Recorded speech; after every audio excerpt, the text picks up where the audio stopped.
লালগোলা ব্লকে তারানগর গ্রামে পদ্মা ভাঙনে পরিদর্শন সাংসদ খলিলুর রহমান। মুর্শিদাবাদ, মালদা, গঙ্গা ও পদ্মার ভাঙনে সবচাইতে বেশি ক্ষতিগ্রস্ত। বর্তমানেও ভাঙন রোধ করা যায়নি। ভাঙনের জেরে লাল ব্লক তারানগর গ্রামে একাধিক বাড়িঘর তলিয়ে গিয়েছে। এবারও বহু মানুষ বাড়িঘর ছাড়া। 70 থেকে 80 বিঘা চাষযোগ্য জমি নদী ভাঙনে শেষ হয়ে গেছে। এহেন করুণ অবস্থা লালগোলা ব্লক। তাই পরিদর্শন এলেন জঙ্গিপুর সাংসদ খলিলুর রহমান। সঙ্গে কিছু খাদ্য সামগ্রী তুলে দেন ভাঙন কবলিত এলাকার সাধারণ মানুষদের হাতে। সেই পরিদর্শনের সঙ্গে ছিলেন লালগোলা বিধানসভার বিধায়ক মোহাম্মদ আলী, জেলা পরিষদের সদস্য রোমা ব্যানার্জি, সুভাষ লালা সহ অঞ্চল ব্লক নেতৃত্বগণ। সাংসদ খলিলুর রহমান পরিদর্শনের শেষে সাংবাদিকের মুখোমুখি হয়ে জানান যে কেন্দ্র সরকারের বঞ্চনা একের পর এক বাংলাকে বঞ্চিত করছে। তার প্রতিবাদ আমরা বহুদিন যাবৎ করে আসছি। গঙ্গা ও পদ্মা ভাঙনের মারাত্মক ক্ষতিগ্রস্ত সেই সম্বন্ধে পাল্লাবেন সহ একাধিক এলাকায় প্রতিবাদ সুর তুলেছি। তারপরেও কেন্দ্র সরকারের ভূমিকা ঘুমন্ত। যেমন পার্শ্ববর্তী রাজ্য বিহারকে বন্যা অর্থাৎ বিপর্যয় তহবিলে হাজার হাজার কোটি টাকা দিচ্ছেন এই কেন্দ্র সরকার, কিন্তু বাংলাকে বঞ্চিত রাখছেন সমস্ত বিষয়। গত কয়েকদিন আগে 3 দিন ব্যাপী আমরা এই ভাঙন প্রতিরোধে প্রতিবাদে বিক্ষোভ মিছিল সহ অনশন করি। আমাদের প্রতিবাদ জারি আছে এবং থাকবে। ব্যুরো রিপোর্ট, নিউজ আড্ডা 20। সুরাহা যা দেখতে পাচ্ছেন আর কি, এই প্রাকৃতিক বিপর্যয় থেকে আমাদের লালগোলা ব্লকের বিলবোরা কোবরা অঞ্চলের যে তারানগর যে গ্রামের যে মানুষ যেভাবে তারা আতঙ্কিত বা বিপর্যয়ের মধ্যে রয়েছে, পাশে কিন্তু আমাদের সমস্ত সর্বস্তরের নেতৃত্ব কিন্তু পাশে রয়েছে। প্রথমত আমি যেটা আজকে যা দেখছেন, যা তার কাজ আর কি, তার সবটা কিন্তু রাজ্য সরকার থেকে হচ্ছে। আমরা কেন্দ্রীয় সরকারকে বারবার আমরা জানিয়েছি যে এইভাবে গঙ্গা পদ্মাতে যেভাবে তার ভাঙন হচ্ছে, যেভাবে মানুষের ক্ষতিগ্রস্ত হচ্ছে, কাজে এই বিপর্যয়কে তার পার্মানেন্ট একটা প্রতিকার করা হোক, ভাঙনকে প্রতিরোধ করা হোক পার্মানেন্ট। কিন্তু কেন্দ্রীয় সরকার এখনও সেভাবে তা কর্ণপাত করছে না। আমি এবারও 22শে জুলাই যে 18th লোকসভার যে প্রথম যে অধিবেশন, সেই অধিবেশনে প্রথমেই আমি এই ভাঙন নিয়ে কথা বলেছি।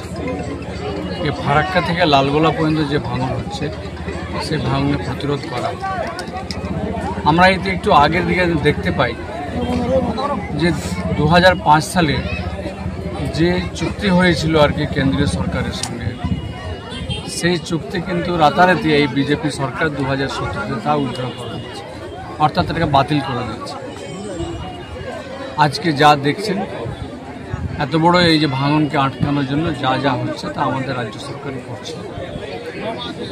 এবং আমরা সম্প্রতি দেখতে পেলাম যে এই যে 2024-এর যে জেনারেল বাজেট, তাতে বিহার সরকারকে এই ভাঙন প্রতিরোধের জন্য, এই বন্যার কবলিত এলাকার জন্য কয়েক হাজার কোটি টাকা দিলেন। অথচ বাংলার প্রতি আমরা শূন্য বা বঞ্চনার শিকার হয়ে থাকলাম। এখানে আমাদের কয়েকজন বিজেপির সাংসদ রয়েছেন, আমাদের বাংলায় বিধায়ক রয়েছেন, কেউ কিন্তু কিছু বলছেন না। যা বলার তৃণমূল কংগ্রেসের সর্বস্তরের জনপ্রতিনিধিরাই কিন্তু এই দাবি রেখেছে, বা রাজ্য সরকার, মামাটি মানুষের সরকার তা যথাসাধ্যভাবে নিজের প্রচেষ্টায় করে যাচ্ছে। এই বাংলাকে এত বঞ্চনা করছে কেন, কি এইটা আপনারা ভালো বুঝতে পারছেন। 2021-এ যেভাবে কেন্দ্রে বিজেপি পার্টি চেয়েছিল যে আমরা সরকার গঠন করব, তারা পারেননি। তারা বলেছিলেন আপকি পার 200 পার, এবং দিল্লি কলকাতা প্রতিদিন তিনারা যেভাবে আপ ডাউন করেছিলেন, তাতে সেখানেও তা কোনো কিছু করতে পারেননি।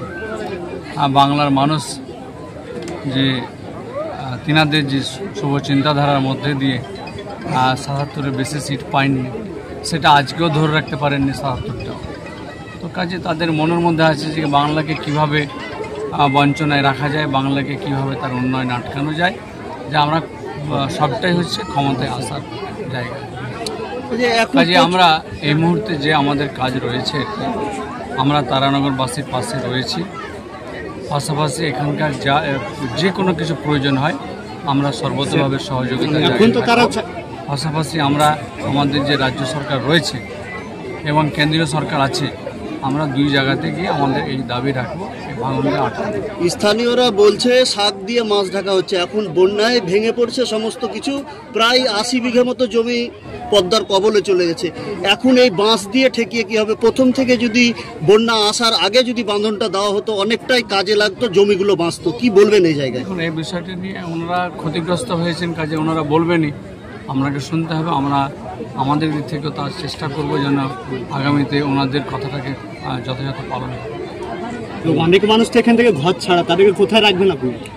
আপাতত প্রাথমিক স্কুল আছে, এখানকার যে প্রাথমিক স্কুল রয়েছে সেখানে তাদেরকে প্রাথমিকভাবে থাকার জায়গা কাজে দেখা যাক। আমরা চাইছি, আল্লাহর কাছে প্রার্থনাও করছি যেন কোনো বড় দুর্যোগ আর না আসে। হ্যাঁ, যা হয়েছে হয়েছে, আর যেন আল্লাহ কাউকে কষ্ট দিও না। হ্যাঁ, সকলে আতঙ্কে রয়েছে, এই আতঙ্ক থেকে আল্লাহ পাক কোনো বের করে নিয়েছে, নিজের পরিবারকে নিজের থাকতে পারে, আর তার দোয়া আমরা পাচ্ছি। পাশাপাশি আমরা তারানগর পাশে রয়েছি, এটুকু আপনাদের মাধ্যমে জানাচ্ছি।